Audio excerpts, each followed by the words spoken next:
Tak payah battle pun orang Putrajaya boleh makan makanan Melayu tradisional. Sini masak lemak dia pakai wagyu tau. Memang kenalah dengan selera orang kerja government dekat Putrajaya ni. Dua orang RM99 pun dah cukup dapat set ni.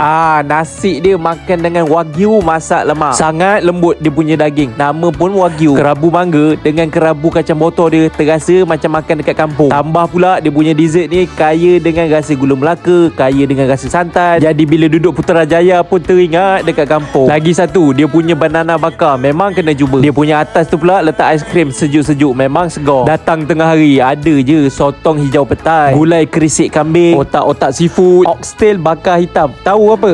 Yang ni ekor lembu masak hitam. Jadi selain daripada lauk tu, nasi dia pun rasa berbeza tau. Jujur saya cakap, kalau nak makan makanan kampung yang tak nak battle-battle ni, pergi je kat sini, Irama. Yang saya pergi ni dekat IOI City Mall Putrajaya. Otak-otak seafood dia, udang pun ada dekat bawah tu. Sini tempat dia selesa. Kalau orang kerja government ke, orang kerja company mana-mana nak buat gather pun boleh. Dia orang boleh layan. Sekarang ni ada kontes tau, Spend and Win. Lumayan jugalah hadiah dia. 1 Julai sampai 30 September. 1 Oktober dicabut pemenang. Lupa bagi tahu, sini ada 3 private room. 1 bilik muat sampai 12 orang. Sebab tu sini nak buat event pun sesuai. Dah lah dekat IOI Putrajaya je.